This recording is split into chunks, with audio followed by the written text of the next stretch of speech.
Assalamualaikum warahmatullahi wabarakatuh.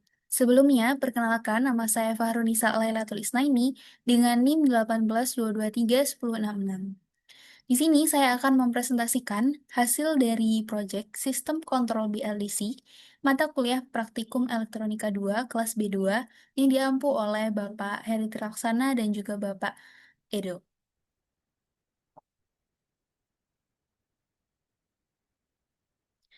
Baik, dimulai dari dasar teori. Motor BLDC atau brushless DC ini sendiri adalah jenis motor yang menggunakan arus searah dan tidak memiliki sikat atau brush, makanya disebut brushless DC, untuk mengalirkan arusnya ke rotor. Dan di bagian dalam dari motor BLDC ini terdapat dua komponen utama, yaitu ada rotor dan juga stator, di mana rotor ini adalah bagian permanen, bagian yang terdiri dari magnet permanen yang dia akan berputar. Sedangkan stator adalah bagian yang diam dan di dalamnya memiliki kumparan yang bisa menjadi elektromagnet apabila dialiri oleh arus listrik. Dan berikut adalah tampilan sederhana dari eh, BLDC itu sendiri. Dan rotor ini tidak selalu berada di luar, bisa juga berada di dalam sini. Nah, untuk torsi atau tenaga putar dari motor BLDC ini muncul karena adanya gaya tarik antara elektromagnet yang berada di stator dan juga magnet permanen yang ada di rotor. Nah, pengendali ini memiliki sensor yang dapat mendeteksi posisi rotor, lalu menentukan kira-kira kumparan mana yang harus diaktifkan. Dan BLDC ini sendiri memakai sensor Hall effect untuk membaca posisi rotor yang bisa mengontrol 2, 4, 8, atau lebih kumparan sesuai urutan. Jadi, sistem kerjanya agar si BLDC ini berputar adalah bekerja secara bergantian. Dan ada urutan tertentu untuk mengaktifkan kumparan agar rotor terus berputar ke arah yang sama dengan kecepatan stabil. Di sebelah kanan ini terdapat sebuah simulasi bagaimana eh, cara kerja dari BLDC, dan di sini ada terdapat kumparan A, kumparan B, dan juga kumparan C. Dan cara kerjanya secara sederhana adalah sebagai berikut. Saat kumparan A dialiri listrik, maka magnet rotor tertarik mendekat. Ketika rotor hampir sampai lagi di kumparan A, maka listrik dipindahkan ke kumparan B. Ketika rotor mendekati kumparan B, listrik dipindahkan lagi ke kumparan C, dan setelah itu kumparan A diaktifkan lagi, namun arusnya dibalik. Dan proses ini dilakukan berulang-ulang kali agar rotor bisa terus berputar selama rotor dialiri oleh listrik. Dan berikut adalah project roadmap yang telah saya kerjakan, dari mulai riset dan juga mencari informasi mengenai BLDC, menanyakan bagaimana detail proyek yang akan dikerjakan bersama Pak Edo dan juga Pak Heri, lalu mempelajari bagaimana Arduino itu bekerja dan juga belajar aplikasi pemrograman khusus Arduino, yaitu Arduino IDE, lalu mengumpulkan komponen yang sekiranya diperlukan dan juga sekalian merangkainya dan mencobanya tanpa menggunakan BLDC, dan yang terakhir percobaan langsung menggunakan BLDC.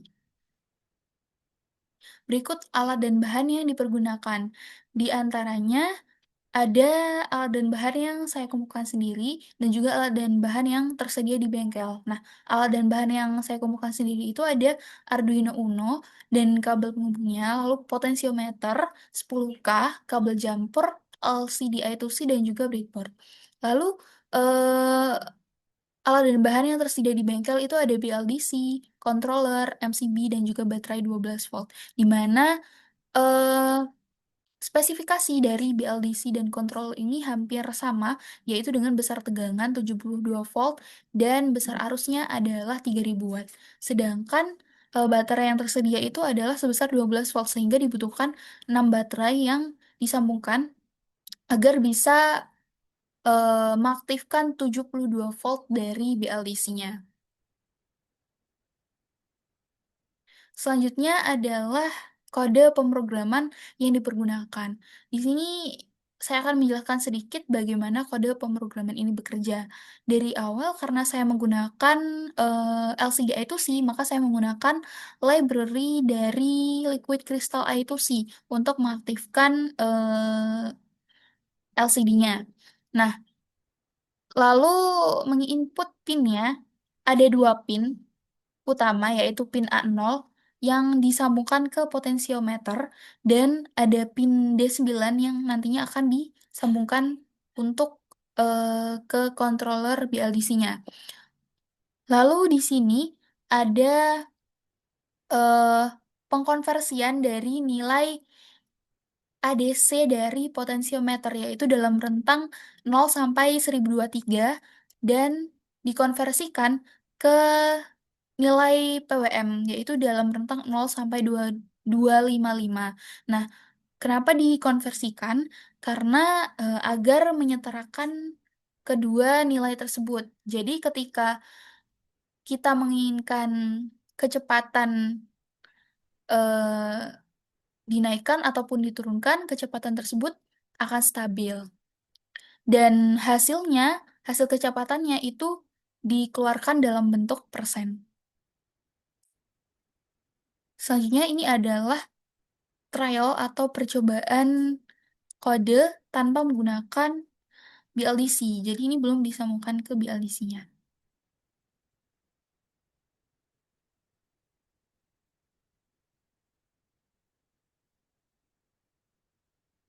Baik, selanjutnya adalah bagaimana penyambungan komponen-komponennya. Seperti yang sudah saya jelaskan di kode pemrograman tadi, bahwa ada dua pin utama, yaitu pin D9 dan juga pin A0, di mana pin A0 ini akan disambungkan ke kaki tengah potensiometer, dan pin D9 akan disambungkan ke controller controller BLDC melalui kabel kabel throttle. Dan di dalam kabel throttle itu terdapat tiga warna kabel. Ada warna hijau, merah, dan juga hitam. Nah, yang disambungkan ke pin D9 adalah kabel yang berwarna hijau, sedangkan kabel yang berwarna merah akan disambungkan ke 5V, dan kabel yang berwarna hitam akan disambungkan ke ground. Dan untuk penyambungan LCD-nya, seperti pada umumnya penyambungan LCD I2C, yaitu pada bagian ground disambungkan ke pin ground, dan pada bagian VCC disambungkan ke pin A5, eh, ke pin 5V, mohon maaf, dan pada SDA disambungkan ke pin A4, dan SCL disambungkan ke pin A5. Selanjutnya berikut adalah final project Dengarkan, nanya yang nih. telah kami sebelumnya. Wes iso.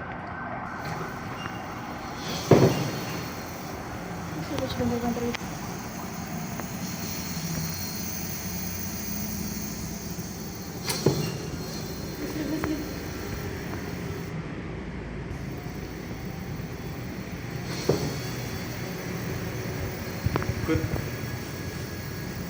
Tasnya, ini 35.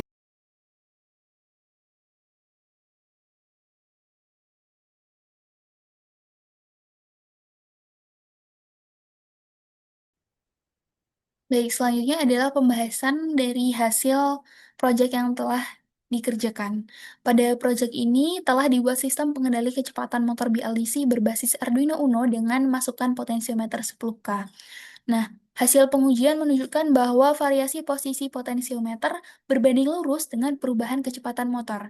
Ketika potensiometer diputar pada posisi minimum 0% menuju maksimum 100%, duty cycle PWM meningkat secara linear sehingga motor berputar lebih cepat. Nilai persentase kecepatan berhasil ditampilkan pada LCD. Dan kesimpulan dari proyek ini adalah Arduino Uno mampu menghasilkan sinyal PWM yang stabil untuk mengatur kecepatan motor BLDC melalui controller eksternal. Sistem bekerja efektif menggunakan sumber daya 5V Arduino dan mendukung pengaturan kecepatan secara presisi berdasarkan input potensiometer. Baik, terima kasih. Itu saja yang dapat saya presentasikan. Eh, Mohon maaf apabila ada kekurangan dalam pengucapan kata. Wassalamualaikum warahmatullahi wabarakatuh.